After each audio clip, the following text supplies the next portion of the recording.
You know that feeling when something just isn't right? When every instinct in your body is screaming at you to turn around and leave? That's what 5 different people experienced at pumpkin patches across America. And what they encountered. It wasn't fake Halloween decorations or teenagers in costumes. What if I told you that some of the most innocent fall traditions hide something deeply sinister? Tonight, I'm sharing 5 real stories from people who went to pick pumpkins and came back changed forever. These aren't urban legends. These are documented experiences from real people who thought they were just having a fun autumn day out. By the end of this video, you might never look at a pumpkin patch the same way again. Let's dive in. October 2019. Willow Creek, Oregon. Sarah Mitchell was a 28-year-old elementary school teacher who loved everything about fall. The crisp air, the changing leaves, and especially, pumpkin patches. Every year, she'd drag her boyfriend Marcus to at least 3 different patches around their town. But this year, she found a new one. Hargrove Family Farm. It was about 40 minutes outside of town, tucked away down a dirt road most locals didn't even know existed. The reviews online were sparse. Just 2 5-star ratings with no written feedback. But the photos? Stunning. Rows and rows of perfect orange pumpkins stretching toward a dense forest line. Sarah convinced Marcus to go on a Saturday afternoon. Golden hour. Perfect lighting for Instagram. When they arrived, the place was empty. Completely empty. No other cars in the gravel lot. No attendant at the entrance. Just a handwritten sign that said, "Honor System, $5 per pumpkin, cash in the red box." Marcus felt uneasy immediately. This is weird, right? Where is everyone? But Sarah was already out of the car, camera in hand, heading toward the field. The pumpkins were incredible. Massive. Perfectly shaped. And scattered throughout the patch were these elaborate scarecrows. Not the cute, craft store kind. These were realistic. Disturbingly realistic. Some were dressed in actual vintage clothing. Faded overalls. Old work boots. Weathered hats. Sarah started taking photos near one particularly creepy scarecrow at the far end of the field. It was positioned facing away from her, looking toward the forest. She snapped a few shots, then turned to call Marcus over. That's when she noticed it, the scarecrow's head had turned. Just slightly. But enough that it was now facing her direction. She froze. Stared at it. Told herself it was the wind. Except, there was no wind. The air was completely still. Marcus. Her voice cracked. He jogged over. What's wrong? That scarecrow. I swear it just moved. Marcus laughed it off. Classic Sarah, getting spooked at a Halloween setup. But when he looked at the scarecrow, his smile faded. Something about it felt wrong. The way it was positioned. The angle of its head. Almost like it was studying them. They decided to grab a pumpkin quickly and leave. But as they walked back toward the entrance, Sarah glanced over her shoulder. Every single scarecrow in the field had turned to face them. She grabbed Marcus's arm. Look. Now. He turned. And he saw it too. Dozens of scarecrows. All facing their direction. Some with heads tilted at unnatural angles. They ran. Got in the car. Tires spitting gravel as Marcus floored it down the dirt road. Neither of them spoke until they hit the main highway. Later that night, Sarah pulled up the farm's website to report what happened. The website was gone. Completely scrubbed from the internet. She checked Google Maps. No record of Hargrove Family Farm. She drove back the next day with 2 friends. The dirt road was there. But where the farm had been? Just an empty field. No pumpkins. No scarecrows. No sign anyone had been there in years. Now, if you think that's unsettling, wait until you hear what happened to a family in Missouri. Because sometimes, the scariest things at a pumpkin patch aren't the decorations. Sometimes, they're the pumpkins themselves. But before we get there, if you're enjoying these stories, do me a favor and hit that like button. And subscribe if you haven't already. I post terrifying real stories every week, and trust me, you don't want to miss what's coming next. Alright, story number 2. October 2021. Branson, Missouri. The Holloway family was the picture-perfect suburban unit. Dad Greg, Mom Jennifer, and their 7-year-old daughter Lily. They've been going to the same pumpkin patch every October since Lily was 2. Palmer's Pumpkin Paradise. A big commercial operation with hayrides, corn mazes, petting zoos. The works. But this year, Lily wanted to explore the back field. It was a section of the farm most families avoided. No activities back there. Just pumpkins growing wild near an old collapsed barn. The ground was uneven, muddy, and the pumpkins weren't nearly as pretty as the ones up front. Greg figured why not? Let the kid have an adventure. They walked about 10 minutes into the back field. That's when Lily stopped in front of a particularly odd pumpkin. It was huge. Lopsided. Dark orange, almost red. And it had these strange markings on it. Not carved. More like, burned into the surface. Symbols that didn't look random. I want this one, Lily said quietly. Jennifer frowned. Honey, that one's kind of ugly. Let's find a nice round one up front. But Lily was fixated. This one is talking to me. Greg and Jennifer exchanged a look. Kids say weird things. Probably just her imagination. They let her take it. That night, Lily insisted the pumpkin stay in her room. She talked to it before bed. Whispered to it like it was a pet. Greg thought it was cute. Imaginative play. But Jennifer felt different. Every time she walked past Lily's room, she swore she heard 2 voices. Not just Lily talking. But something responding. Faint. Low. Almost imperceptible. On the 3rd night, Jennifer woke up at 3 a.m. to the sound of her daughter giggling downstairs. She crept down and found Lily sitting cross-legged in front of the pumpkin in the living room. Just staring at it. Smiling. Lily? What are you doing up? Lily didn't turn around. He's telling me secrets. Who is? The man in the pumpkin. Jennifer's blood ran cold. She walked around to see her daughter's face. Lily's eyes were open. But they looked empty. Like she wasn't really there. Lily, you're scaring mommy. Let's get you back to bed. When Jennifer reached for her daughter's hand, Lily's head snapped toward her. And in a voice that wasn't hers, deeper, older, she said. She's not yours anymore. Jennifer screamed. Greg came running down. Lily blinked, looked confused, started crying. She didn't remember saying anything. The next morning, Greg took the pumpkin outside. He was going to smash it. Get rid of it. But when he lifted his foot to stomp it, he heard it. Clear as day. A voice from inside the pumpkin. Whispering his name. He dropped it. Backed away. Then grabbed a shovel and hacked the thing to pieces. When he split it open, inside the pumpkin was rot. But not normal rot. It was black. Viscous. And moving. And in the center, a clump of something that looked disturbingly like hair. They burned the remains. Threw the ashes in the trash. And never went back to that pumpkin patch.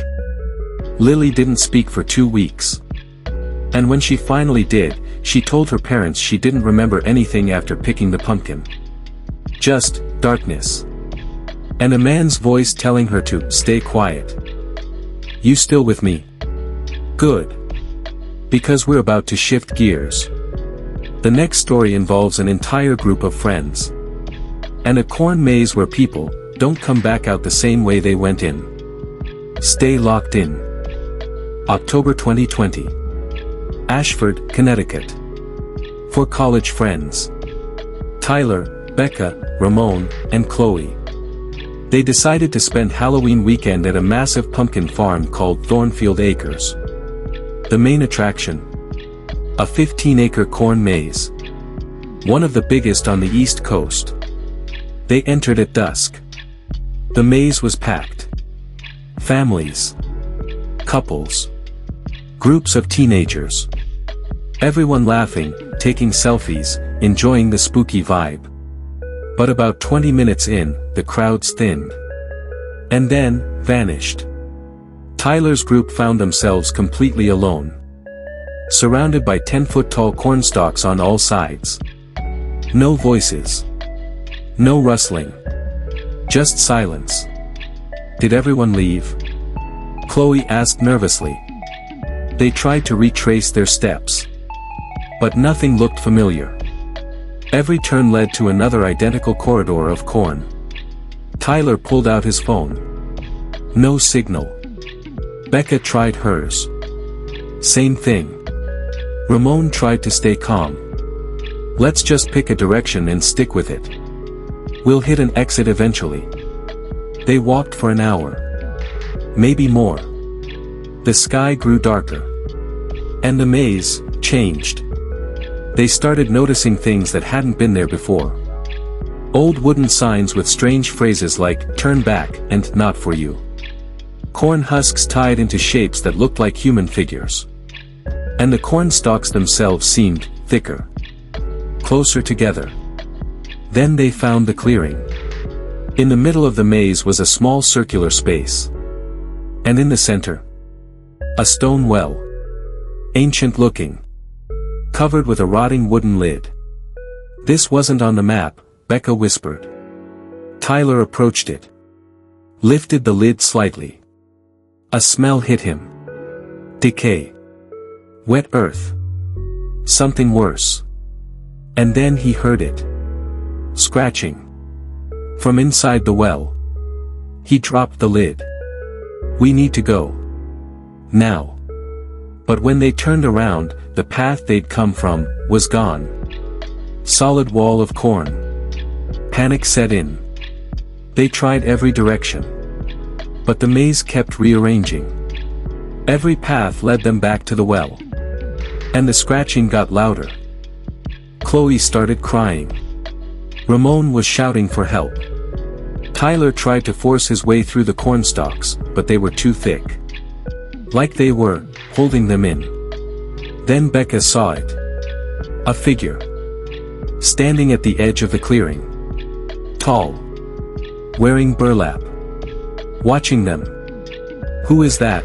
She screamed. The figure didn't move. Didn't respond. Just stood there. Silent. And then, it stepped backward. Into the corn. And vanished. That's when the maze opened up. A clear path appeared. Leading out. They ran. Didn't look back. Didn't stop until they reached the parking lot. When they told the staff what happened, the workers looked confused. There's no well in our maze. And we don't use actors. Tyler pulled up photos he'd taken earlier in the night. The ones from the clearing. The well. The figure. Every single photo was black. Corrupted. Like something had wiped them clean. None of them ever went back. And to this day, they refuse to enter another corn maze. We're almost at the end. And the last two stories? They're the darkest. Because they involve something that shouldn't exist. Something that's been lurking in pumpkin patches for decades. And people are only now starting to talk about it. Let's keep going.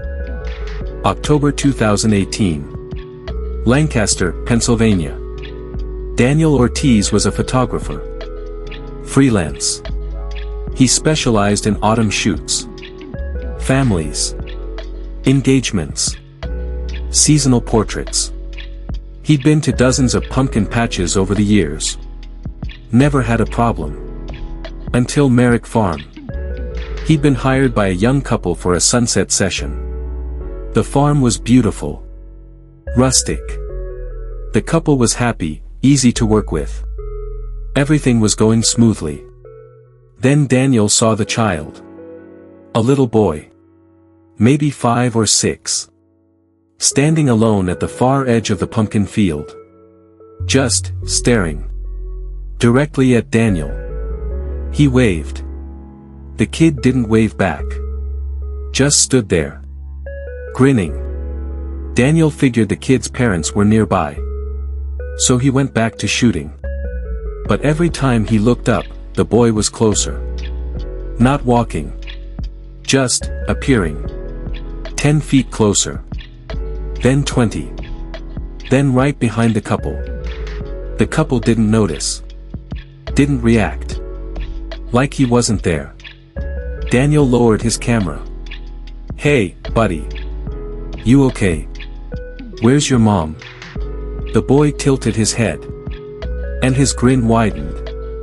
Too wide. Unnatural. "You can see me," the boy said softly. Daniel felt ice in his veins. "Of course I can see you. Why wouldn't I?" The boy took a step forward. "Most people can't." Before Daniel could respond, the boy vanished. Just blinked out of existence. Daniel spun around. No sign of him. The couple was laughing, posing, oblivious. He finished the shoot as fast as possible. Packed up. Left. But that night, when he reviewed the photos on his computer, the boy was in every single shot. In the background. Sometimes far away. Sometimes close. Always grinning. And in the last photo, he was standing directly behind Daniel.